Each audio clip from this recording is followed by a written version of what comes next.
Hi everyone, my name is Pastor Riziki. I'm glad to be here, excited actually.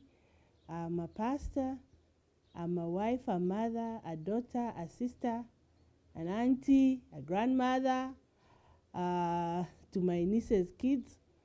And so I'm really happy to be here at the After 30 show. It's exciting to share my story, exciting to know that there's someone willing to hear and listen to what I have to say.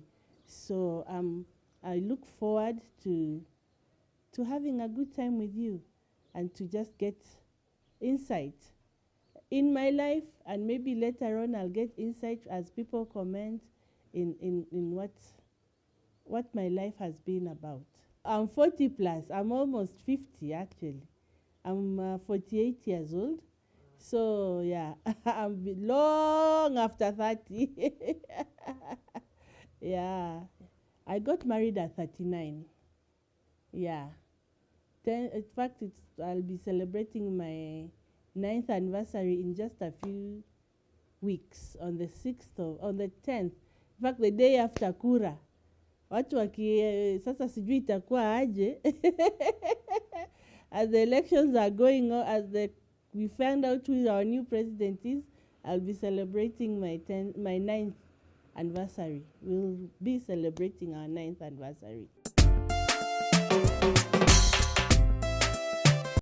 By the time I was getting married, I was past the pressure. The pressure for me my pressure wasn't really from outside. I would say my pressure was from within. Because when we got to 28, 29, all my friends started getting married.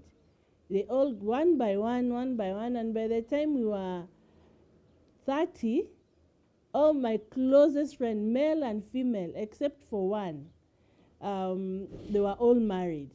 So at that time, now pressure started mounting within me. Because you'd go for functions, someone is coming with a boyfriend, someone is coming with a husband, then so you hear, oh, we are engaged, oh, and in my line of thinking, I knew by the time I was 25, 26, I'd be married, settled, and so at that point, I started feeling pressure from within. Between 30 and 33, I even stopped going for weddings unless I really had to. Because now I'd feel so bad within me, I'd feel, sasa, then my cousins would get my younger people I babysat who are like 10 years my junior started getting married, and I'm like, whoa, what is happening? And so that for me the pressure wasn't, of course everyone was asking so what, when, but with hindsight I don't think that gave me pressure as much as myself just thinking, everyone is getting married. So my friend and I, we were like, hey, atakama. So we'd now always be each other's companion in our friends' weddings, or when we had a function, we'd kind of have each other's back. But then when I got to about 34, after 33, I sat down and I thought, you know what? This pressure is not doing me any good. And I decided, take it to the Lord in prayer, I guess, kind of situation. And I let go. I told God, I don't want this pressure. I'll get married when I get married. And at that point now, I settled. And I wasn't, it would come maybe when someone, especially when my younger cousins, nieces, or nephews were getting married, then I'm like, hey, Lord, where are our Toto? I'm the one who looked after them. Now they are passing me. But it wasn't as bad as it was between 30 and 30. The 30, 33 years was really, really bad. So we'd encourage each other with my friends, say, the Lord will open a door for us. Unfortunately, I lost her just a few weeks to my wedding. And it was one of the greatest losses I've had in a long, long time.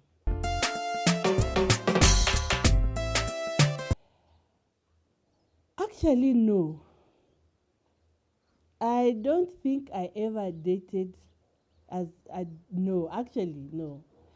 I got proposals. In fact, when I was 23, I got my first marriage proposal. But at that point, I keep saying if I had married that guy at that time, we would be the most unhappiest couple because I didn't know much. I didn't know myself. And he proposed to me twice. But I think at the time the proposal came, I was also working on my relationship with God. And for me, it was very important that I marry a man whose heart was sold out to God. And I did think at the time the guy had what, for me, he had everything. By then, he was one of the best guys. He was my best friend. We had a lot in common, still do, laugh. I mean, even today, if we meet, we laugh and laugh and laugh. But when it came to God, that was where and at that point, and I think God saved me in many ways because I really needed to find a man who loved God at that point. So I turned down the proposal. First, it was when I was 23. Then he came back when I was 25, I think.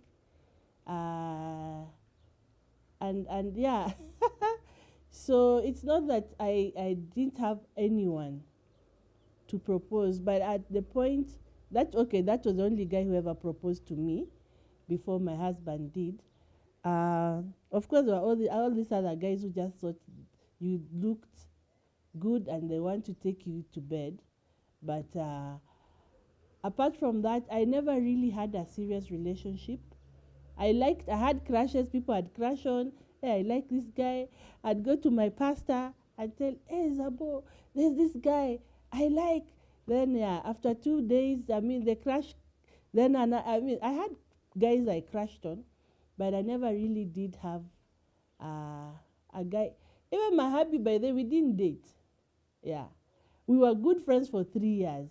We never went for coffee or those. We never did. So I can't say I had a guy I dated, but I had guys I crushed on. Now this is the strangest part about this marriage proposal, if that is how you want to call it. When I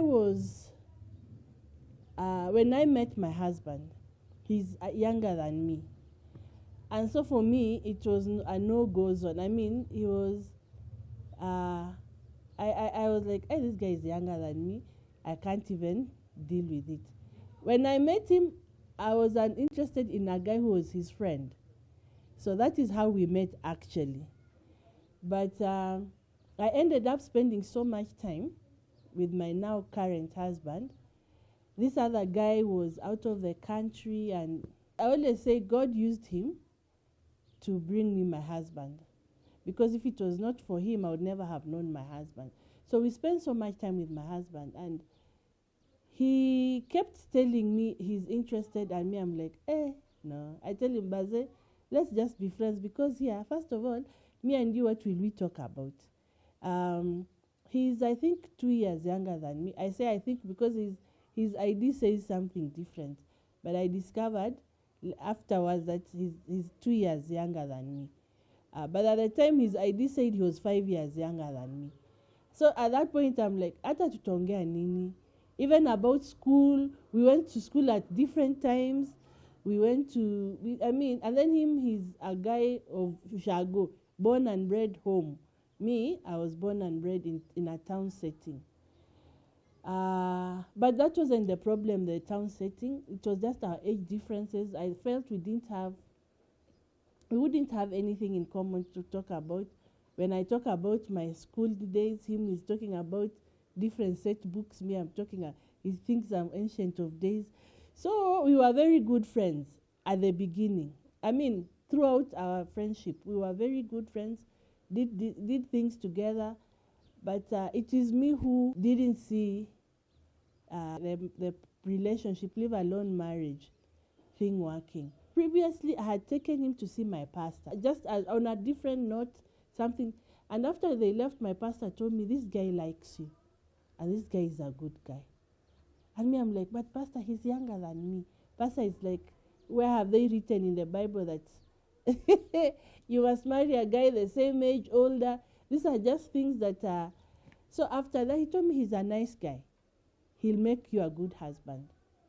And of course, for me, what was important was what is your walk with the Lord. And at that point, we had just led him to the Lord. He was a new Christian, and I was feeling I've been a Christian for so many years. Now marrying a man who's young in the faith, it was a bit dicey. And I was, of course, I was in ministry. And but I prayed about it. Then I asked my friend, now the one we were single. I said, Anne, I met this guy, but he's younger than me. So she was like, do you like him? I was like, I've never thought about him like that, but he likes me, and he's a nice guy. He's been really good to me. I just thought, you know what is the worst that can happen?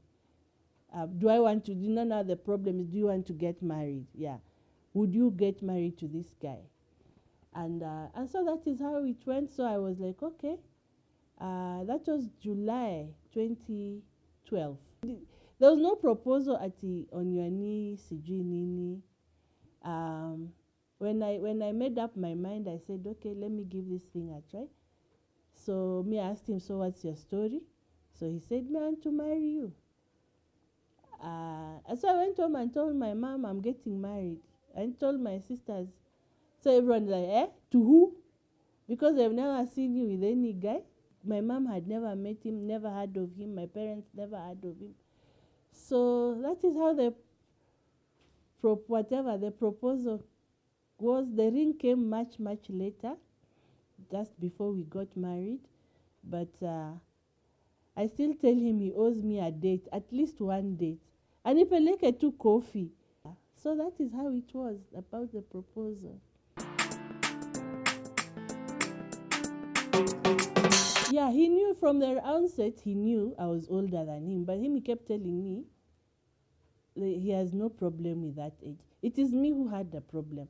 But then later on, then I discovered, he age ID nadanganya.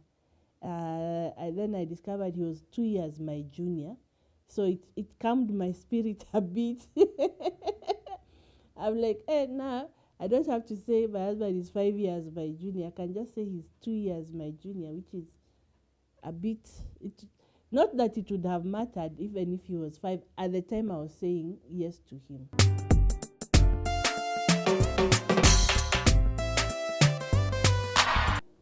I would say first and foremost, the most important thing is not age. The most important thing is, are you walking in the will of God? Because you can marry a guy who's older than you or your age and it still goes east. Or you can marry a guy who's older but he behaves like he's 10 years younger. So it is never about the age. First and foremost for me is, are you in the will of God in this thing? Because if you're not in the will of God, then things will not be right with you. It doesn't matter whether they are older, younger. It just depends on how you integrate it. But if you as a lady have a problem marrying a younger guy, don't. Because when you get married, you have to submit to this guy. You have to submit to his authority and his leadership. So when ukishaona in your head that you are younger, he's younger than you, what will he tell you? You will start on from a wrong foot of, I'm older than him, I know better. For me, it isn't about should you or should you not. Number one, is it the will of God? And number two, are you okay with it? If you are not okay with it, don't. Because what happens is you'll start suppressing him and he will start defending. Because when you start looking down on a man, he gets into the defense mode and you'll never have peace. So he'll start doing things that will make him have authority, which is not really necessary.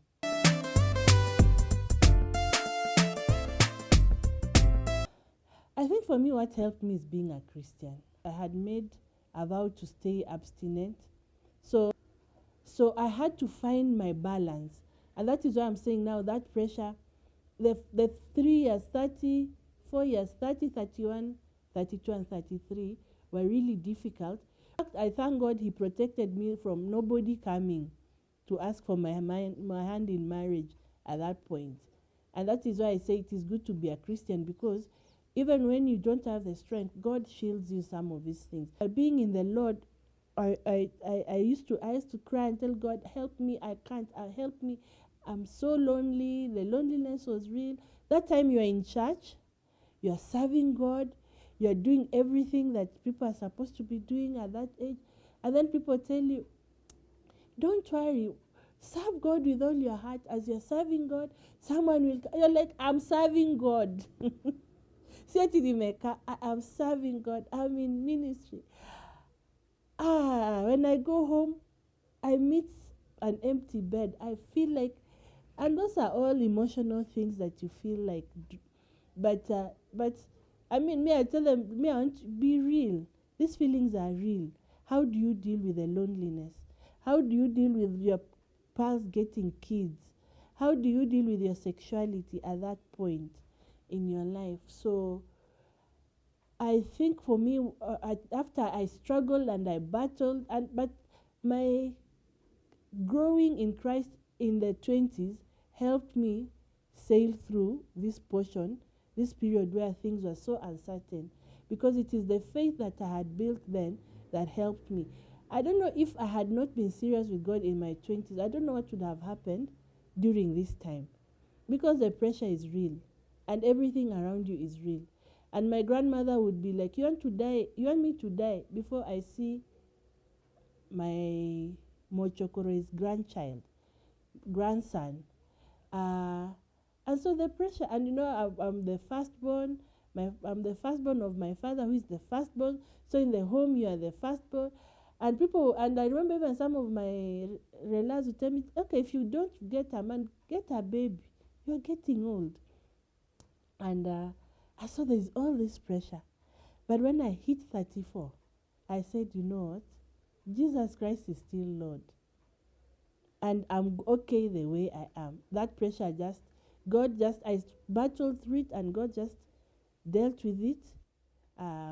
If I knew what I know today, I would have fought better.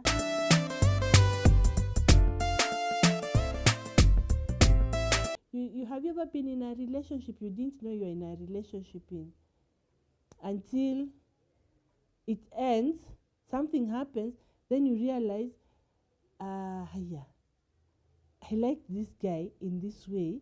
I did, and that happened once when I was 30. Going to 30, 31, that time.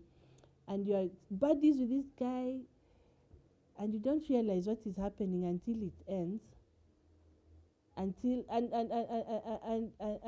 you are like, Allah, my heart is so broken, and over a relationship I was never in the first place. So we have all those moments, but God took me through the sailing of that thing, and just making sure that you remain grounded, that you're not carried. Because what do you do with your emotions? Especially, for ladies, when you're ovulating, your body craves, wants to have a sexual interaction. There's no guy. Not that there's no guy. There are guys you could call. Now watakuja, I mean, how do you balance that? But all I can say is only God.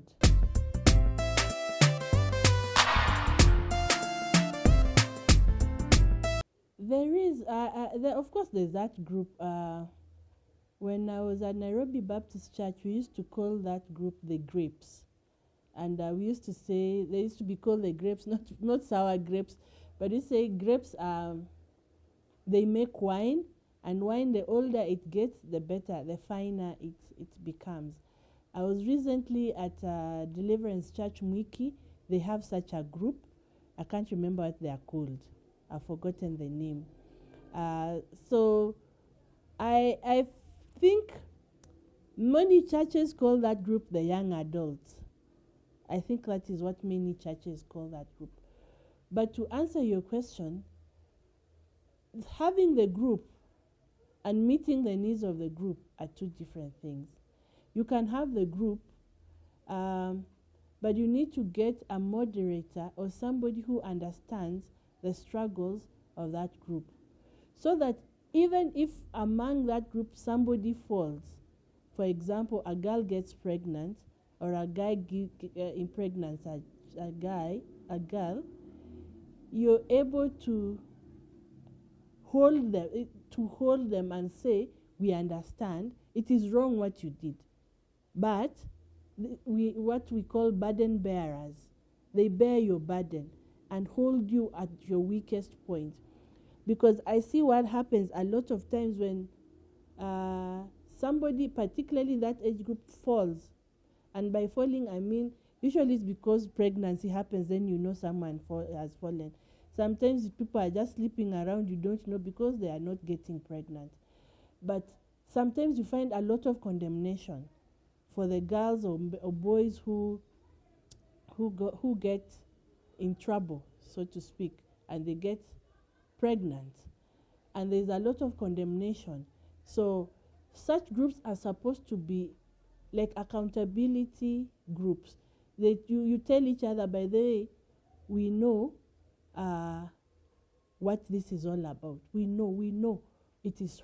Let us. If you feel like you really are umeshindwa, call a girlfriend, go out, go visit them for a week until that feeling ishe. Because what happens when you are left on your own, you don't know how far you can go.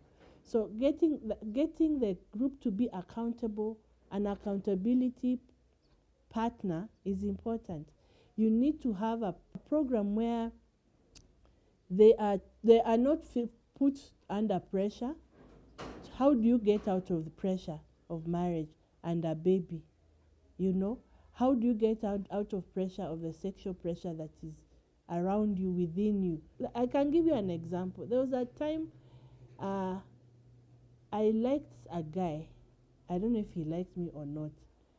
But then sometimes he tells me, you come and see me.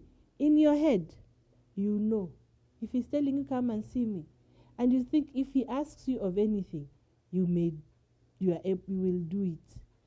And twice, mi nilijipandisha matatu.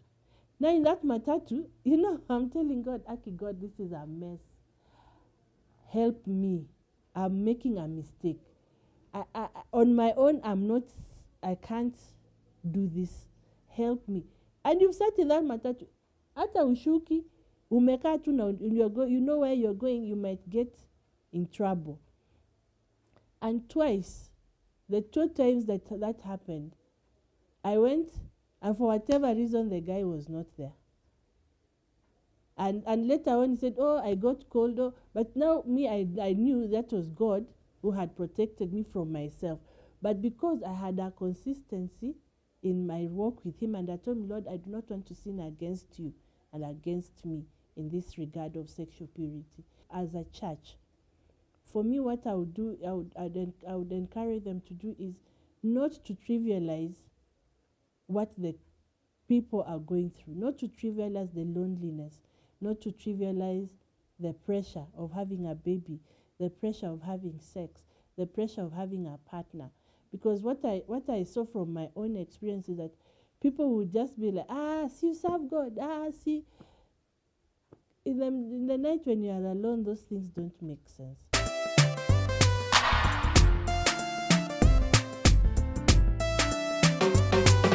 Yeah, I know quite a number of people who have purpose to abstain.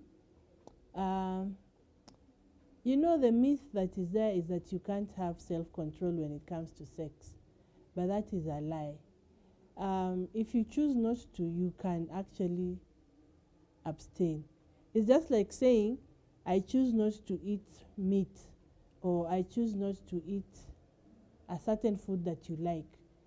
Over time, you struggle at the beginning, but once you get yourself conditioned, you actually can. I know quite a number of people who have abstained. I know people who are in their 40s who've never had sex, men and women. Sometimes they always say, wanaume ni ngumu sana.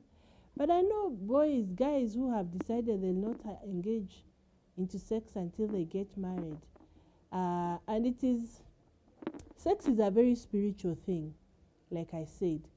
And so if many people knew the repercussions of having premarital sex, they would actually abstain from sex. And because sex is spiritual, you can actually decide that you don't want to have sex. And it has nothing to do with because I know non-Christians who also have decided they don't want to sleep around until they get married. So abstinence is still possible. Our world today makes it look like it is not possible, but abstinence is still possible. It's still the number one, 100% surety of not having sexually transmitted diseases and not getting pregnant. Abstinence is sex is holy if you are a Christian, but it is still it's harder today because there is sex everywhere. But that doesn't mean that you can't say no to some of these things. So it is still very possible to abstain from sex, very possible to live a pure life in terms of your sexual purity. Yeah.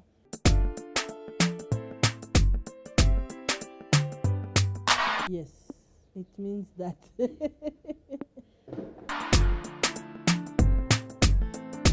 Look at your life at this point in my life. What does God want me to do or to be in this season? And as you wait, be real with your feelings. Be real with what we are going through at that time. Be real with how you relate with the opposite gender, because being real to yourself makes you know where you are at. Some people pretend, it's okay, I don't feel anything. And then one day you hear, hiya, this one, she went, oh, this one, she got pregnant, or this one. Because sometimes people hide their feelings and no one can help you. Be real. If you're struggling, if you're feeling, talk to somebody and say, by the way, this is where I am. Get an accountability partner, someone who will help you walk the journey. And when you are feeling so lonely and so you want a guy, like I always say, there are days you want a man. My cousins and I always say, you want a chest. You want a chest. The days you want a chest, look for your girl. Say, hey, today is that day I want a chest. And if they are good, they say, come, sitaki uende utafute chest. Kuja tu tukaa hapa tupige story until that feeling. Be real and be open. Find somebody you can be open to and open with. As you wait, ask the Lord. Me, I only know how to do it the Christian way. Wait upon the Lord. Tell God what you're going through, because the Holy Spirit has the capacity to take you through that wave. But most importantly is take it to the Lord in prayer. There is life after 30, and it does not necessarily involve marriage. There is life after 30, and it can be enjoyed fully as a single person. Thank you very much. I appreciate your time to be with me. Thank you for listening. I pray my story will inspire somebody, and that it will help somebody get stronger, encourage, and lift somebody up. Above all, that God will be glorified in everything that you do. Thank you very much, and God bless you.